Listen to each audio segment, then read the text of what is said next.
Hello everyone, welcome to my YouTube channel. आप सभी का स्वागत है हमारे आज के इस वीडियो में। और फ्रेंड्स, इस वीडियो में आरपीएफ की न्यू वैकेंसी के रिगार्डिंग जो ऑफिशियल नोटिस आया है उसके बारे में बात करने वाले हैं। देखो, आपको पता है कि कल 10 अक्टूबर को एक ट्विटर कैंपेन ऑर्गेनाइज किया गया था। हालांकि ना के बराबर ही छात्रों ने और टीचर्स ने उसमें पार्टिसिपेट किया था, लेकिन अब आप लोग चाहे इसको ट्विटर कैंपेन की सफलता कहें या फिर इलेक्शन का प्रभाव कहें, लेकिन ऑफिशियल नोटिस तो आरपीएफ की वैकेंसी के रिगार्डिंग आ चुका है। तो मुद्दा ये नहीं है कि ये नोटिस कैसे आया है, ये ट्विटर कैंपेन के जरिए आया है या फिर ये इलेक्शन के कारण आया। मुद्दा ये है कि छात्रों की जीत यहाँ पर हो गई है। क्योंकि देखो, मैं हमेशा एक बात आपको बोलता हूँ कि एटलीस्ट स्टूडेंट को थोड़ा सा हिंट ये जरूर मिले ऑफिशियल तौर पर कि वैकेंसीज आएगी और कब तक आएगी और कितनी आएगी। ठीक है, अब उसी कड़ी में यहाँ पर पहला नोटिस सामने आ चुका है। पूरी तरह से ऑफिशियल नोटिस है आरपीएफ एसआई और कांस्टेबल की वैकेंसी के regarding.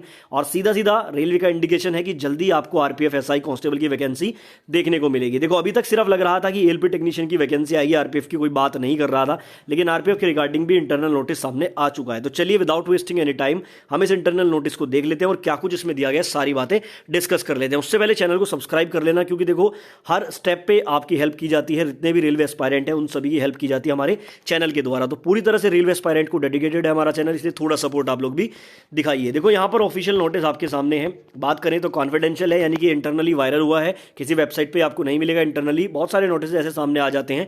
Government of India, ministry of railway, railway board की तरफ से नोटिस सामने आया है। अभी ये हो सकता है कि वेबसाइट वगैरह पे आ जाए या सभी जोनल रेलवे को बाद में जारी किया जाए। अभी ये इंटरनली लीक हो चुका है। ठीक है, डेट की अगर आप बात करें तो यहाँ पर 10/2023 लिखा हुआ है, एग्जैक्ट डेट नहीं लिखी है। तो जब ये ऑर्डर भेजा जाएगा सभी जोनल रेलवे को तो यहाँ पर डेट भी लिखी जाती है। तो ये डेट ना होने से आप लोग कंफ्यूज मत होना, नोटिस पूरी तरह से ऑफिशियल है। बेसिकली यहाँ पर एक ऑर्डर पारित किया है इन्होंने, constitution of committee regarding modification in directive 43, यानी कि आरपीएफ एसआई कांस्टेबल की भर्ती को लेकर कुछ मॉडिफिकेशन करने हैं, उसके रिगार्डिंग इन्होंने बोला है। मैं आपको बिल्कुल स्टेप बाय स्टेप समझाऊंगा पूरा क्या मुद्दा है इसमें। देखो, इन्होंने बोला है, a propose above it is apprise that the recruitment process for the post of sub inspector executive and constable executive is to be initiated, यानी कि जो आपका आरपीएफ कांस्टेबल है, जो आरपीएफ सब इंस्पेक्टर है, उनकी भर्ती प्रक्रिया करानी है। The last recruitment was conducted in 2018। देखो, इसी लाइन से आपको क्लियर पता लग जाता है कि भाई आखिरी जो भर्ती हुई थी वो 2018 में हुई थी और अब जो है इनिशिएट करानी है, यानी कि फ्यूचर में इसको कराना है दोबारा से। In terms of RPF directive 43 by RPF itself. अब देखो आगे समझना, however in the existing scenario, यानी कि अभी के सिनेरियो में RRB is being endowed with the responsibility of completing the first phase of recruitment, यानी कि यहां पे क्या है कि एग्जिस्टिंग जो सिनेरियो है उसके अकॉर्डिंग जो फर्स्ट फेज है वो आरआरबी कंडक्ट कराएगा, which include calling of application, यानी कि फॉर्म भराना स्टूडेंट से, उनकी स्क्रीनिंग करना, उनकी जांच करना, एजेंसी को हायर करना और एग्जाम को कंडक्ट कराना, यानी कि सीबीटी को कंडक्ट कराना। ये काम आरआरबी करेगा।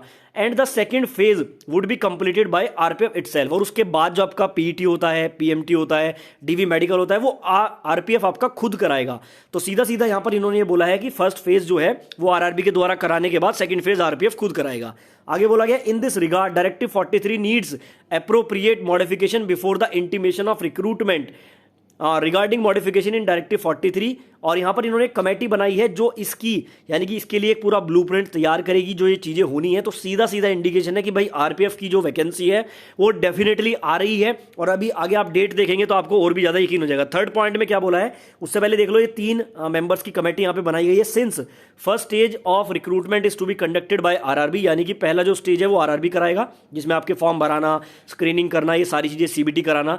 Where as second phase involving PET, PMT, medical and DV is done by RPF. तो जैसा कि मैंने आपको बताया, बाकी चीजें आरपीएफ खुद कराएगा। Hence committee may like to see this as term of reference for making necessary modification, यानी कि जो ये कमेटी है ये इसमें जल्द से जल्द जो है पूरा इसका ब्यौरा तैयार करे। The committee is requested to kindly complete the exercise at the earliest and submit modified draft directive 43 by 16/10/2023। 16 अक्टूबर तक इन्होंने बोला है कि ये जो कमेटी है ये अपनी पूरी रिपोर्ट को जो है सबमिट कराए, पूरी एक्सरसाइज कंप्लीट करने के बाद पॉजिटिवली। ठीक है, और आगे आप लोग देख सकते हैं नीचे यहाँ पर जो है ये सारिका मोहन रेलवे बोर्ड की डीआईजी है एस्टेब्लिशमेंट के, इनके साइन यहाँ पे आप देख सकते हैं।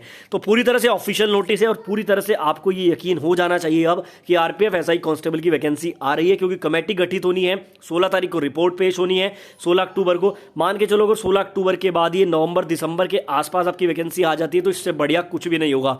तो जैसा कि मैंने आपको हमेशा बताया, इलेक्शन का माहौल है, वैकेंसीज आएंगी। हालांकि आरपीएफ के बारे में कोई न्यूज़ नहीं आ रही थी, कोई अपडेट नहीं आ रहा था, स्टूडेंट थोड़े से डिमोटिवेटेड भी थे। आपके मोटिवेशन के लिए वीडियो बना दिया है। अब आराम से आप लोग जो है ये मान के चलिए कि LP technician, RPF SI constable तो बिल्कुल कंफर्म है, जेई भी लगभग कंफर्म है। अब सवाल उठता है ग्रुप डी एनटीपीसी का, तो उसके रिगार्डिंग कोई अपडेट आएगा तो सबसे पहले आपको देने की कोशिश करूंगा, इसलिए चैनल को सब्सक्राइब करके आप बेल आइकन को प्रेस कर लेना।